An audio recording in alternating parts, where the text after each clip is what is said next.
मैं आपका धन्यवाद करता हूं सभापति महोदय, और मेरी पार्टी का धन्यवाद करता हूं कि मुझे इस बिल पर बोलने का मौका दिया और मैं इसके समर्थन के लिए यहां पे खड़ा हूं।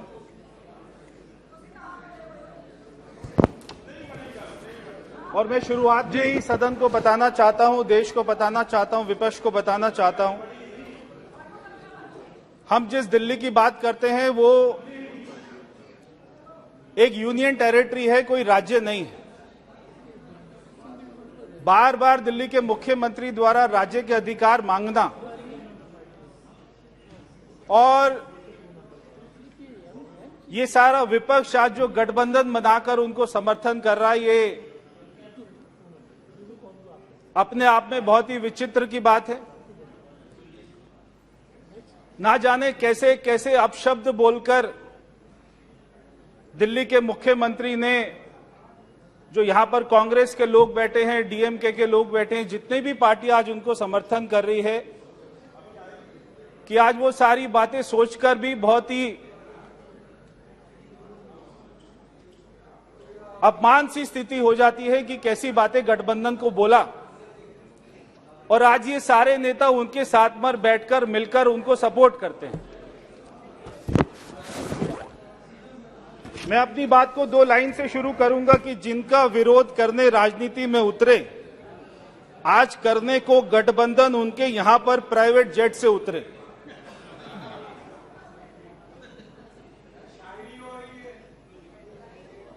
आज ये पंजाब के मुख्यमंत्री के साथ में सारे राज्यों में जाकर दिल्ली के मुख्यमंत्री दिल्ली की स्थिति को नहीं संभाल रहे, मगर वो सारे राज्यों में जाकर और वो ऐसे प्रधानमंत्री जी को हराना चाहते हैं जो प्रधानमंत्री जी आज हमारे देश के गरीबों की चिंता कर रही है, जो आज तक कभी कांग्रेस ने 60 सालों तक नहीं करी।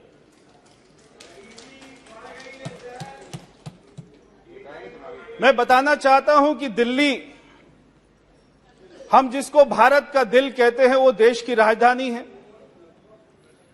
और विश्व में जितने बड़े बड़े देश हैं, वहां की जो राजधानी होती है उसका संचालन का अधिकार वहां की केंद्र सरकार के पास होता है।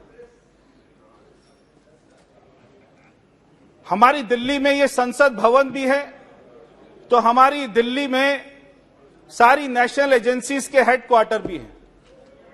हमारी राजधानी दिल्ली में सुप्रीम कोर्ट है, तो हमारी राजधानी दिल्ली में सारे विदेश के एम्बेसीज भी हैं। अब ये सारे अधिकार को चलाने के लिए किसी एक राज्य के मुख्यमंत्री, दिल्ली के मुख्यमंत्री को नहीं दिया जा सकता। जब आज हमारी राजधानी दिल्ली की बात आती है तो हमारे देश की छवि, हमारे देश की विश्वसनीयता, हमारे देश का वैभव, हमारे देश की प्रतिष्ठा, ये सारे अपना विश्व के पटल पर ताक पर होती है। जब देश का ऐसा कोई जिला नहीं है जहां के लोग दिल्ली में नहीं रहते हैं, तो आज हम दिल्ली को मिनी इंडिया भी कहते हैं। इसमें कोई गलत बात नहीं।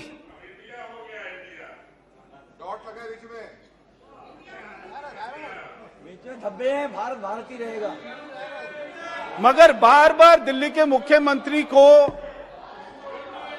हम ये कहते हुए सुनते हैं कि मुझे राज्य के अधिकार चाहिए, ट्रांसफर पोस्टिंग के अधिकार चाहिए।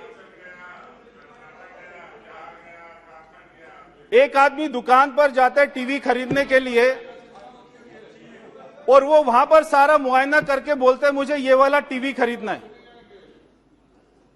वो दुकानदार बोलता है आपको नहीं देना ये वाला टीवी, और वो अगले दिन फिर जाता है मफलर पहनकर, फिर कहता है मुझे ये वाला टीवी चाहिए, तो वो दुकानदार फिर से मना कर देता है। वो अगले दिन फिर जाता है टोपी पहनकर, मफलर पहनकर, मुझे ये वाला टीवी चाहिए, वो दुकानदार फिर से मना कर देता है। तो वो आदमी पूछता है कि आप ये मेरे को क्यों नहीं बेच रहे? वो दुकानदार कहता है ये टीवी नहीं है, ये माइक्रोवेव है। तो ये दिल्ली का मुख्यमंत्री बार बार कहता है मुझे राज्य के अधिकार चाहिए। ये राज्य नहीं है, ये देश की राजधानी है और हमारी यूनियन टेरिटरी है। हमारी दिल्ली में कोई भी सर्विस कमीशन नहीं है, हमारी दिल्ली का कोई भी कैडर नहीं होता। सारे आईएएस आईपीएस ऑफिसर को यूटी कैडर के बोले जाते हैं। और हमारे देश की जो 8 हमारी यूटी हैं, दिल्ली के अधिकारी सारे यूटी में सर्विस करते हैं। अब एक किसी राज्य के मुख्यमंत्री को सारे राज्यों का सारी यूटी का अधिकार दे देना कि हमारे दिल्ली के अधिकारी का ट्रांसफर दिल्ली के मुख्यमंत्री लक्षद्वीप में करेंगे और वो जम्मू कश्मीर में करेंगे, लद्दाख में करेंगे, ऐसा कैसे हो सकता है? तो ये संभव ही नहीं हो सकता। वो जो अधिकार मांगते हैं वो क्यों मांगते हैं? वो अधिकार इसलिए मांगते हैं कि आज उनके जो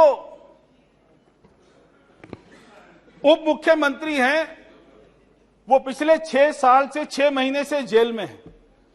आज जो उनके स्वास्थ्य मंत्री हैं वो पिछले 1.5 साल से जेल में हैं। आज वो जिस कोर्ट की बात करते हैं वही कोर्ट उनको जमानत नहीं देती है। 1.5 साल से जो स्वास्थ्य मंत्री सड़ रहा है वहां पर, वो कौन से आरोप में गया? वो हवाला के आरोप में गया। और जो दिल्ली का उप मुख्यमंत्री है वो शराब घोटाले में जेल में गया। और एक इनका मंत्री एक महिला की इज्जत लूटकर राशन कार्ड के नाम पर, और वो जेल गया। तो ऐसे इनके मंत्री जो आज जेल में जा रहे हो और जिनको कोर्ट जमानत नहीं दे रही, ऐसी सरकार दिल्ली में बैठी हुई है।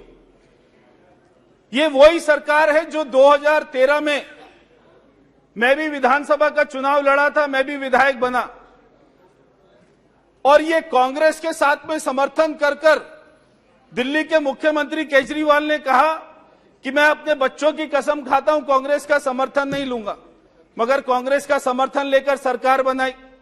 और वो सरकार क्यों गिराई? जन लोकपाल करके कि मैं जन लोकपाल लेकर आ रहा हूं, वो मुद्दे पर सरकार गिरा दी।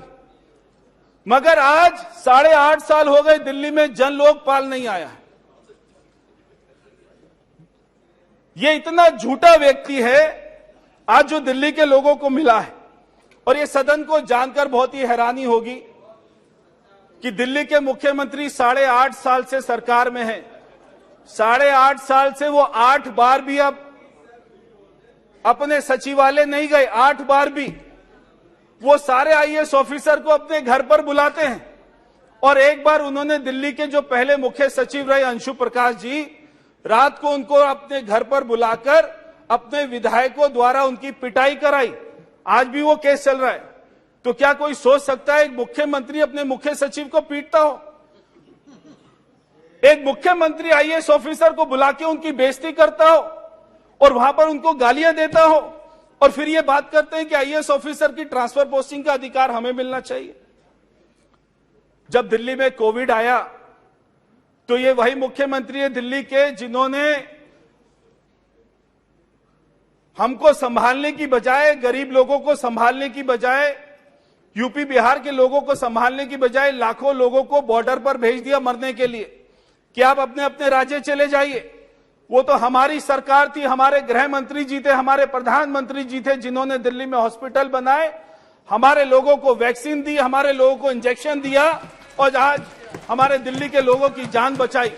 वरना दिल्ली के मुख्यमंत्री ने हमको अपना मरने के लिए छोड़ दिया था। और क्या बोलते हैं दिल्ली के मुख्यमंत्री? वो कहते हैं कि बिहार के लोग तो केवल 500 रुपए का टिकट लेते हैं, दिल्ली में आते हैं, लाखों का इलाज करते और चले जाते हैं। जो आज ये नीतीश कुमार जी के आदमी बैठे, यहां पे सांसद बैठे, मैं उनसे पूछना चाहता हूं, आपने कभी दिल्ली के मुख्यमंत्री से कहा कि आप हमारे बिहारियों के लिए ऐसा क्यों बोलते हैं?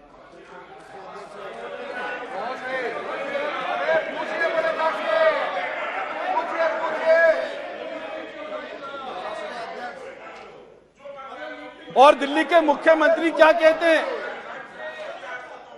और दिल्ली के मुख्यमंत्री क्या कहते हैं कि ये जो तमिलनाडु से बच्चे दिल्ली यूनिवर्सिटी में पढ़ने आते हैं और वो यहां की सीटों पर कब्जा कर लेते हैं। तो मैं डीएमके से पूछना चाहता हूं, कभी आपने, जो आपका गठबंधन का साथी है, आपने कभी उससे पूछा हमारे बच्चों को दिल्ली में पढ़ने के लिए क्यों मना करते हैं? तो ये गठबंधन तो कर रहे हैं, वो इनको गाली दे रहे हैं, और जैसे ये बिल पास होगा ये सारा गठबंधन बिल्कुल ताश के पत्ते की तरह गिर जाएगा, ढर जाएगा। ये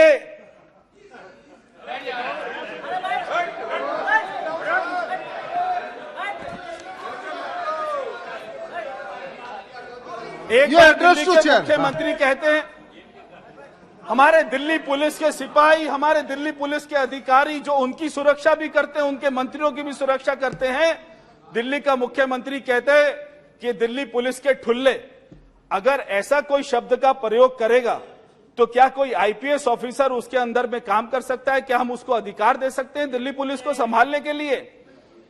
ये हमारे दिल्ली में सबसे पहले विधानसभा का चुनाव हुआ 1993 में, और उसके बाद से जब तक केजरीवाल जी मुख्यमंत्री नहीं बने तब तक कभी किसी सरकार ने शिकायत नहीं करी। हमारे यहां पर बीजेपी की सरकार रही तो ऊपर कांग्रेस की और हमारी दिल्ली में कांग्रेस की सरकार होती थी, ऊपर हमारे अटल बिहारी वाजपेयी जी की बीजेपी की सरकार होती थी, मगर आपस में कभी कोई नहीं लड़। ये पहली बार 2014 के बाद हुआ कि दिल्ली के मुख्यमंत्री जो अपने झूठे वायदे करके पूरे नहीं कर पाए, वो अपनी विफलता के कारण में एलजी को दोष देते हैं, प्रधानमंत्री को दोष देते हैं, और उन्होंने आज तक कोई काम नहीं किया। उन्होंने कहा था मैं 500 स्कूल बनाऊंगा, एक भी स्कूल नहीं बनाया, और वो कहते थे 50 कॉलेज बनाऊंगा, एक भी कॉलेज नहीं बनाया, और उन्होंने कहा था 20 हॉस्पिटल बनाऊंगा, एक भी हॉस्पिटल नहीं बनाया। तो जब भी चुनाव आता है तो बड़ा बड़ा वो वायदा करते हैं मैं अपना बिजली दे दूंगा, पानी दे दूंगा, तब कोई उनको ऑफिसर नहीं रोकता, तब हमारे उपराज्यपाल उनको नहीं रोकते, मगर जब वो काम नहीं कर पाते तब वो उपराज्यपाल का प्रधानमंत्री जी का बहाना लेते हैं। तो आज तो ये हालत हो गई है कि आज इनकी सारी सरकारी जेल में है, क्योंकि घोटालों में इतना कमा लिया है कि अब तिहाड़ जेल को ही अपना पार्टी का कार्यालय बना लिया है। सारे मंत्री जेल जा रहे। मैं अध्यक्ष जी